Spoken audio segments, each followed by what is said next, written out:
Ladies and gentlemen, a new snapshot for Minecraft Java Edition 1.17, the Caves and Cliffs update has been released. This one adds dripstone blocks and pointed dripstone, as well as another batch of texture changes and visual updates, along with more bug fixes. My name is slicedlime, I'm here to guide you through all the changes in the Snapshot 20w48a.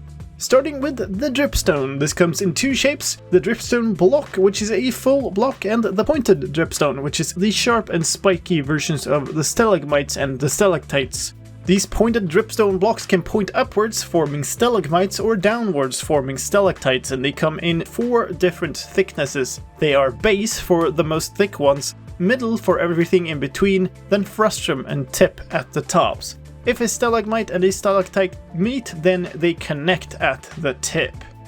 Dripstone blocks can only be mined with a pickaxe, but pointed dripstone can be broken with anything, including a bare fist. If you land on the tip of a stalagmite, then it will hurt you. If a stalagmite is not connected to anything at the base, then the whole column will break. In a similar fashion, a stalactite must be connected to something in the ceiling, otherwise it will fall, and a falling stalactite will hurt you if it hits you on your head. One final way to break pointed dripstone is to throw a trident at it. Stalactites will drip water or lava if there's lava above the ceiling. That means if you have a dripstone block with a pointed dripstone under it, and then lava or water above it, then you will get dripping underneath. If you place a cauldron under such a stalactite that drips, then it will slowly fill up that cauldron. This means that you have both a source of water, but also a source of renewable lava. Note that these dripstone blocks currently only exist in the creative inventory. They cannot be found out in the world. Let's move on to other blocks and items. Changes to bundles. Right-clicking a bundle in the inventory now empties one item from the bundle instead of all of the items. In specific, you get items back out in the reverse order that you put them in, meaning that the last thing that you put in the bundle will be the first thing out. If you use a bundle outside of the inventory screen, then it will now throw out the entire content of that bundle into the world. A change here to bundles that I missed in my previous update video for 20w46a is that when you hover them in the inventory, they now show their contents. This tooltip is now further enhanced in this version in that if you have the advanced tooltip mode on, then the bundle now shows how full it is, showing a fullness value. A fix has also been done to compasses. When inside of a bundle, they would spin much more wildly than normally. A change to candles. You can now only place down candles if there is a solid surface below it. Nothing else has changed about candles. They can still float, but placing them has to be done with a full surface below. Gameplay changes, starting with a crafting recipe change. The copper slab recipes now yield 6 slabs instead of 4. You no longer need full leather armor to prevent freezing damage. Not that that worked in the last snapshot anyway, but now it is sufficient to have any piece of leather armor to prevent freezing entirely. And powder snow will also now give you the frozen effect in creative mode. Plenty of visual changes in this version as well. Another batch of new textures has arrived for amethyst blocks and budding amethyst blocks.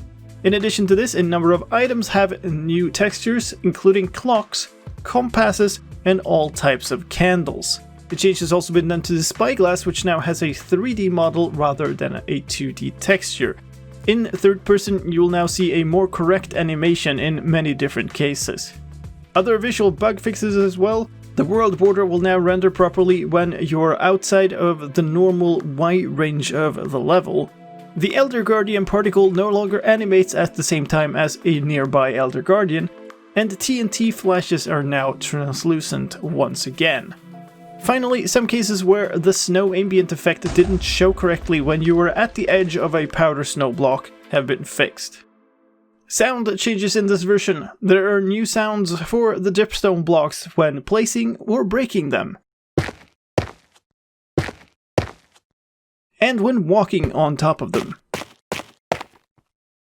Pointed dripstone has also got a sound for when it falls and lands. There are new sounds for water dripping from dripstone,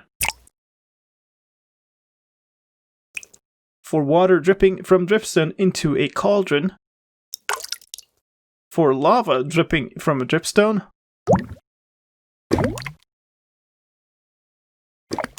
and for lava dripping from dripstone into a cauldron. A couple of bug fixes has also been done with sounds, where creating a map from an empty map had stopped playing a sound, and the chest closing sound has now been synced back up to the chest closing animation. A couple of user interface fixes in this version. The fabulous graphics warning is now shown at the correct time when switching to the fabulous mode, and the include entities option in the structure block user interface now correctly represents the behavior of the structure block, rather than being exactly the opposite. Speaking of structure blocks, let's move on to technical changes, starting with a new game rule. The freeze damage game rule has been added, which works very similarly to the already existing fire damage, fall damage, and so on game rules. In news for commands, a number of bug fixes have been done for the new item command, where you couldn't modify a horse's saddle using the item command, and several cases where the item didn't visually update have been fixed. Particle news. There are 4 new types of particles in this version. They are dripping dripstone lava, dripping dripstone water, falling dripstone lava, and falling dripstone water. Advancements. A bunch of criteria names in the built-in Minecraft recipe unlock advancements have changed. In general, this doesn't affect any custom advancements, but if you have commands that refer to the criteria names in these advancements by name, then you will need to update those. The involved criteria names are the ones where the criteria name didn't exactly match the block name involved for the unlock of that recipe. And the waxed recipes have been renamed. They are now called wax and then followed by the block name, instead of being suffixed with from and whatever the component blocks were. And finally, some news for tags. The block tag Snow Step Sounds has been renamed and is now called Inside Snow Step Sounds. It specifies blocks that when you are inside of them, you play snow step sounds. And there's a new item tag in this version. It is called Freeze Immune Wearables, specifying which wearables make you immune to the freezing effect. Now those were all the changes in this version. Keep in mind that snapshots are testing versions and they are in general less stable than full releases. Any world that you open in this version can never be safely downgraded to a previous version again, so if you want to try this version, do so on a backup of your world or on a separate test world. If you want to try it out but you have no idea how to, then click on the link in the iCard on the video right now or in the video description to take you to a tutorial video about how to get and play a Minecraft snapshot.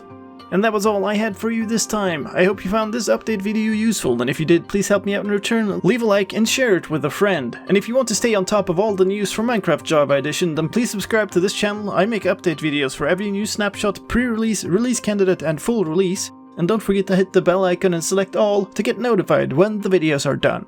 My name is slicedlime, thank you for watching, and I'll see you next time.